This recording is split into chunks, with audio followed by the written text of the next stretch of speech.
In episode 1, Coruscant is mostly depicted at a distance. We're flying over it or we see it out of windows.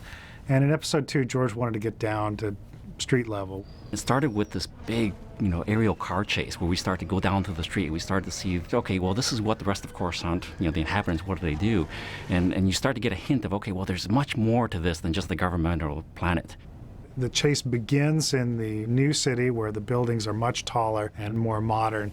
And we drop down through an older city. There was an industrial area and kind of a seedy nightclub area. Most of the speeder chase is synthetic elements of one kind or another. What we have from live action photography is Ewan hanging off of the probe droid.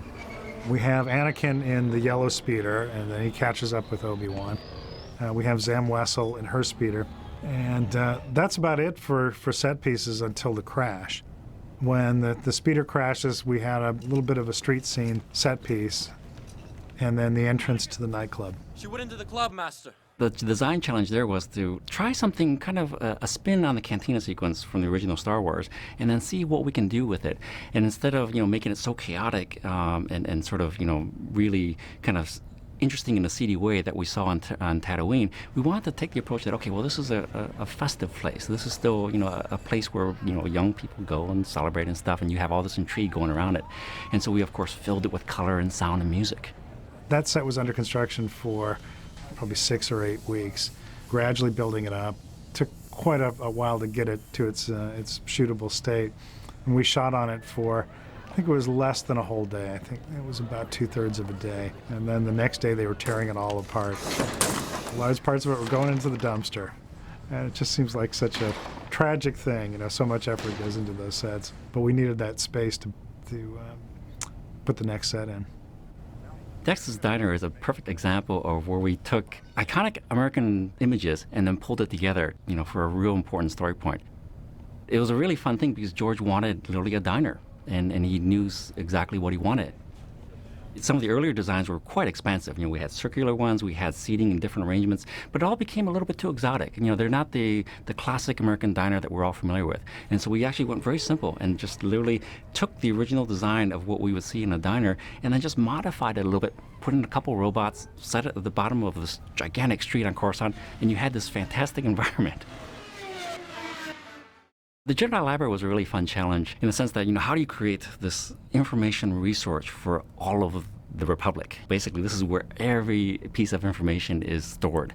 And so we took that idea and really, again, exaggerate the scale and then really try to think forward and say, well, what kind of technology would they use to store information? Of course, holograms are, already been established, so we decided, okay, these are all holographic databases. And then the next task was then to, okay, visually, how do you convey that so we can actually understand it? And we started looking at research of different libraries through all of history. In many ways, even though you only see such a small glimpse of it in the film, all this rich history was all figured out and planned. Depending on what George wants for the story, we start pulling bits and pieces of it. But if you dive into it, every little piece in terms of the structure of where these locations were and the look of them all tied together. So there's this incredible sense of history for the planet. And that's what really grounds the look of all of these films to make it look very believable.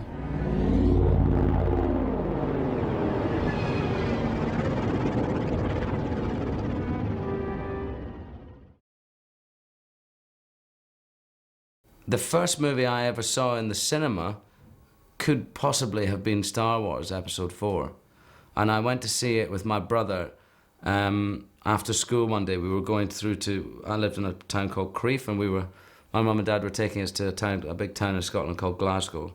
And we were going to see Star Wars. And we were going to see it mainly because my uncle was in it. And action. My scope shows the tower, but I can't see the exhaust port. Are you sure the computer can hit it? And it was the first time I'd ever seen him in the cinema, in a movie. So we were very excited, and I remember being picked up outside the school gates by my mum and dad, and we got in the car and we were really excited all the way there. And then we sat down, just excited to see Uncle Dennis on the big screen. And then we got Star Wars as well, which blew us completely away. All right, I got a malfunction, Luke. I've got a malfunction, Luke. I can't stay with you. Okay, Wedge, get clear.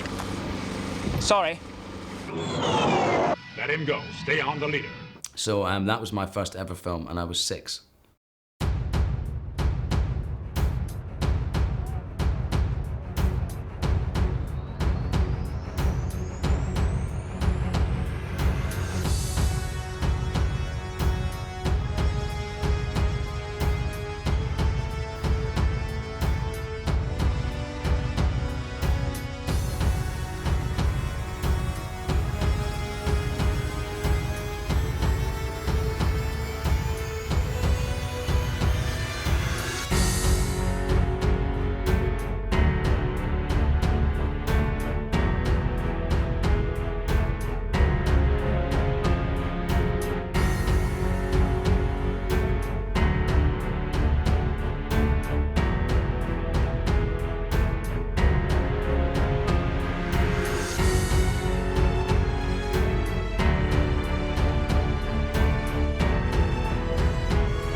Did you call for assistance? Yes, I did.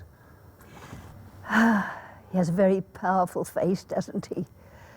He was one of the most brilliant Jedi I've had the privilege of knowing. I never understood why he quit. Well, one might say he was always a bit out of step with the decisions of the Council. Much like your old master, Qui-Gon Jinn. Really? Oh, yes, they were very individual thinkers. Idealists. In the end, I think he left because he lost faith in the Republic. He disappeared for 9 of 10 years and turned up recently as head of the separatist movement. It's very interesting. I'm not sure I completely understand. Well, you didn't call me over here for a history lesson. Are you having a problem, Master Kenobi? As we go into episode 2, we revisit Naboo, and we actually get to see sort of the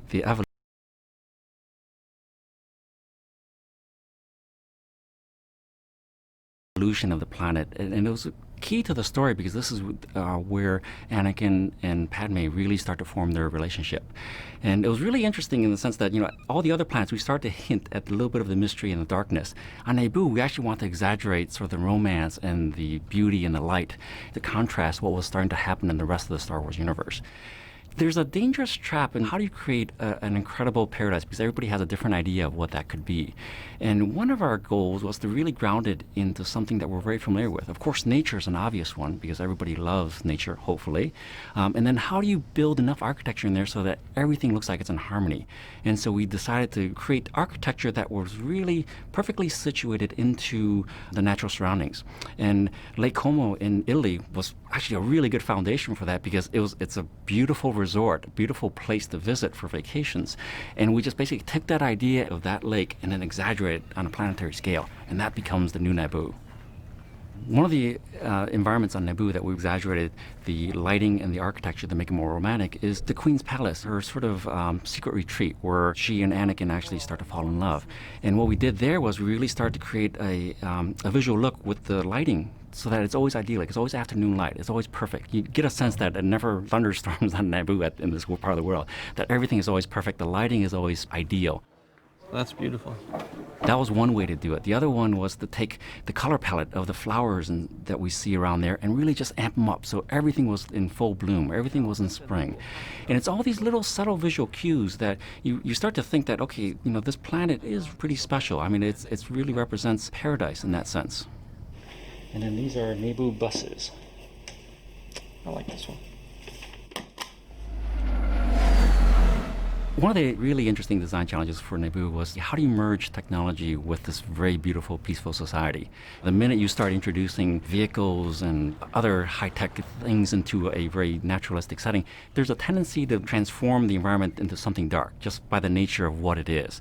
And one of the real challenges for Naboo was, okay, how do you blend those two? How do you create technology in terms of the vehicles and the spaceships and the architecture to, in many ways, complement the natural surroundings of their planet?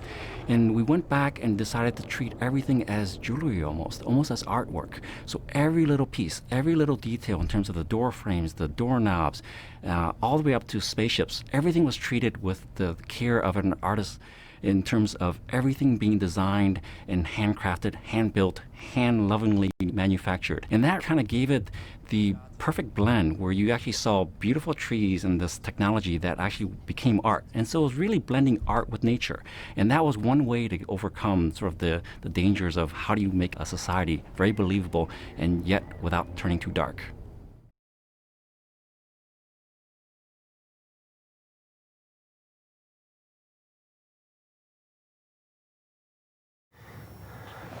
No. Mom, no. No. What? You seem to be having a nightmare. Yeah.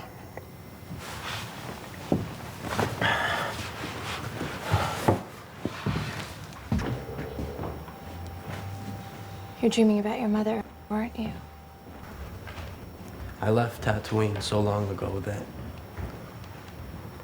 my memory of her is fading. I don't want to lose it. Recently, I've been seeing her in my dreams. Scary dreams. I worry about her.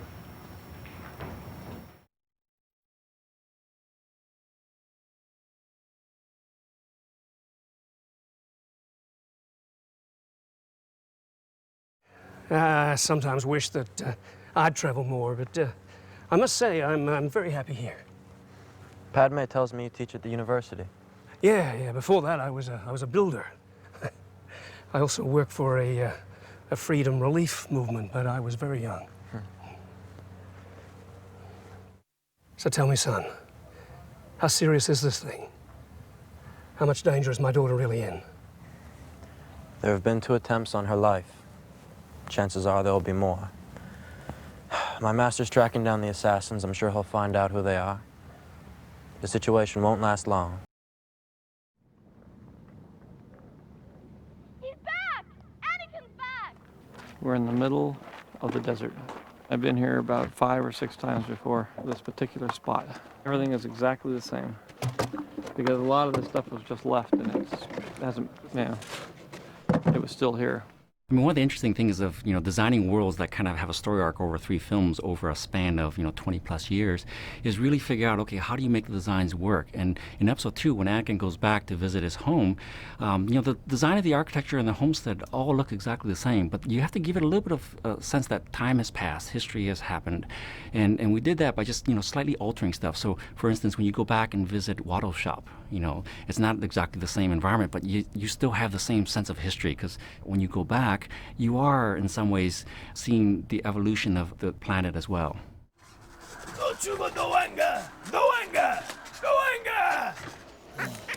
Chat Watto. Ting mi chasa hopa. Tatooine is an interesting world in that we get a sense that it's a very old world. Old in the sense that the people that are living there have been there a long time, so the structures have been built up over time. And how do you create sort of a design aesthetic for a people that are kind of, basically just surviving? They're kind of on the outskirts of the known universe. Knowing that, they do have high technology, they have spaceships and stuff like that. What would they do? How would they modify their materials to create these gigantic structures? But maybe they don't have the building materials that we're used to. The whole design philosophy was kind of all about mud bricks, taking that and exaggerating the scale.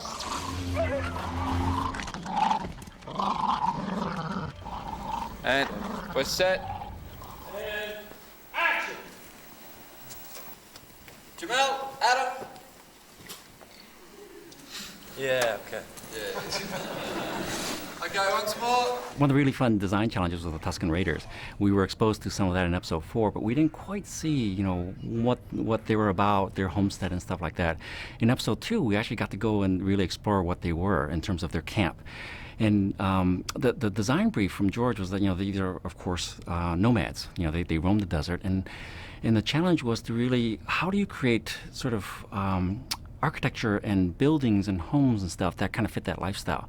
So again, we went through research. We started looking at, okay, North American Indians, what do they do when they're sort of cleaning up and moving from location to location? And so we took the idea of, okay, maybe it's like something like a teepee structure, something that can be easily broken down, but yet is at night can become a home.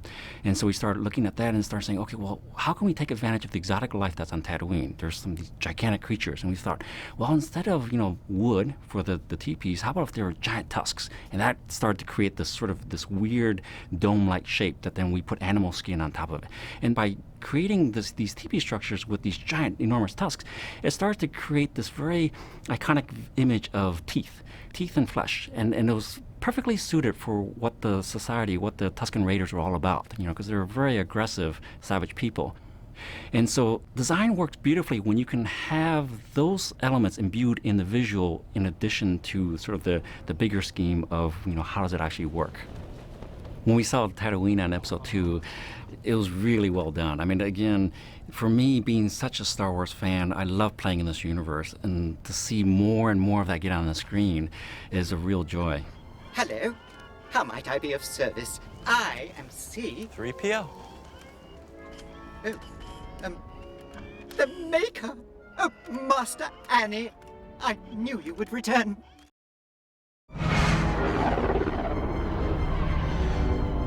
When we visit the planet Geonosis in episode 2, we start to see sort of this very interesting world, and we get to understand who created the droids.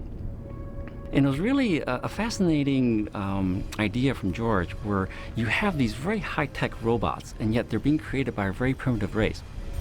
And so the design was really to take, okay, well, how do you create that? How do you contrast the two? Because it had the potential to create something visually very stunning, where you have sort of the society of this hive mentality of these insect type characters, and yet they're creating this very elaborate, almost cutting edge technology at this time, which are the droid army, and the factories that go into that.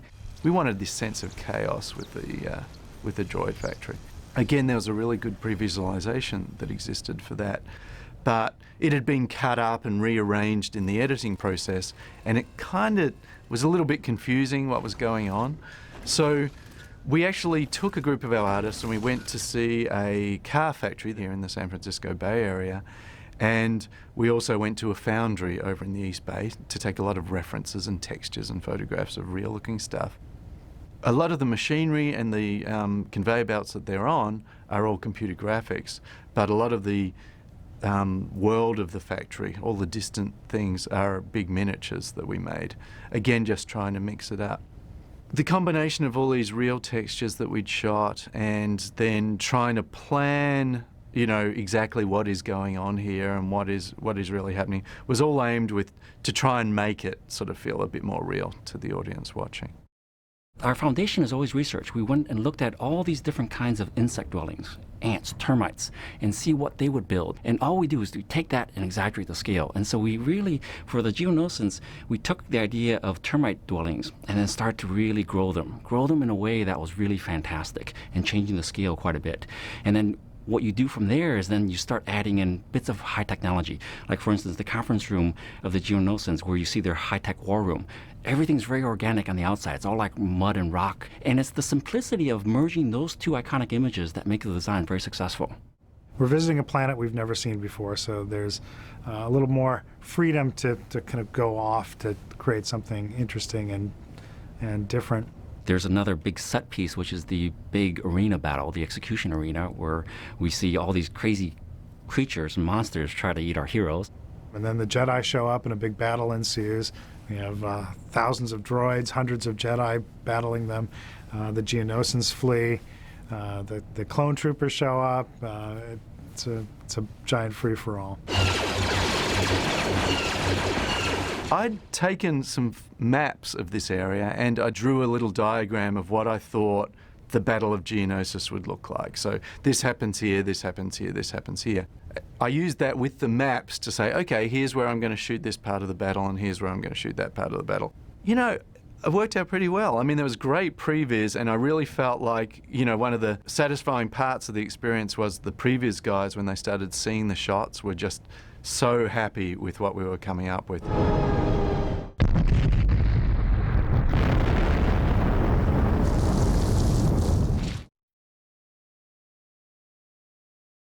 It's weird because as an actor, you don't really think about the action part of a film being all too important, or, you know, important to your character at least. And in this, it is, and it's just so exciting, you know, because you know what it looks like on screen when they're all lit up and the sounds are going. It's just cool. Nick Gillard is the fight master. Brilliant man. He choreographs the fights. He's just really good at what he does. He brings a story arc to the fights. The fights sort of become their own character. That's all credited to Nick. Heaps of fun, too. And he cares so much, so he's on set every day making sure that everything goes right and that there's no variable for any chance of that something might go wrong. And if something does, he's the first one in there. In terms of the lightsaber fights, it's all choreographed and every move is distinct and pre-planned. He spends hours just premeditating how every, you know, the angle of the saber should look. So he I think, picks and chooses from so many different types of martial arts and ways of fighting with swords, and sort of comes to his own medium and his own way of fighting, the Jedi way of fighting.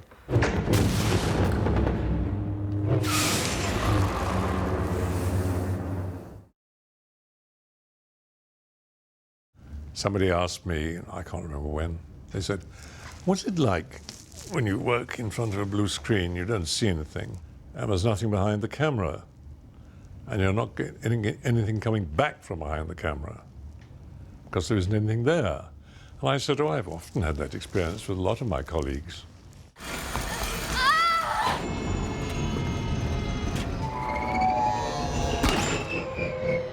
It's hard because you take your attention off of the dialogue and sometimes off of what you're doing, and just trying to remember, you know, I've got so many different marks and I wave my hand here and that moves there, and that's really supposed to be, you know, a she, and he's supposed to be something else, and that's an alien. You've got so many more variables to play with that's distracting, and sometimes lose your place. What's my comm link doing on the floor? I could use a force to grab that, couldn't I? There's something very rewarding about cracking a scene with other actors and shooting the scene and having achieved it. And with this, you're doing lines against a blue curtain, and it's really hard work. I mean, it's difficult to make that believable. I don't know if I have. I think blue screen acting is maybe the purest form of acting, because it's like being a little kid in a cardboard box and thinking it's a spaceship. And I mean, that's really the point you have to get to. We were working with these creatures, and, you know, there's a couple of scenes I wanted to be able to focus on where it is, you know? Because I think an audience would subconsciously recognize that, you know? I don't have anything else, but credits will do fine. You're always in a state of having to believe something that's not really there. You're just remembering the lines and saying them, really. Or not remembering the lines and trying to say them, as the case may be. You will not win this time. What's your name, Dooku? I want to say fit. Okay. It's really a lot more thought. I mean, you have to imagine everything you're setting around you, sometimes even characters, and it's a very different skill. For me, that's fun. I can do that because I did that as a kid. I mean, if you watch Disney movies and you watch Bugs Bunny cartoons, and, you know, I pretended to be Yosemite Sam and everybody else, so my imagination is pretty fertile. I don't have a problem with, you know, being whatever somebody wants me to be. I can go with it. It is done then. I have to say, it then became liberating because, you know, when you're kids and you come out of the cinema having seen a great cowboy film and you kind of start giving it all that, you know, you're pretending there's a horse there. You're just, it's absolute pure imagination. There's always a bigger fish. I don't know, at times it feels like you're in an acting class sitting in a chair with your buddy. You know, oh, she went that way. Where are you going? He went that way. So you feel like a little bit of an ass when you're doing it, but they say it works. I'm talking about the frustrations of doing it and whatever. They're real frustrations, and but they're made worthwhile when you see the finished product, definitely. It is magic, of course. It is magic.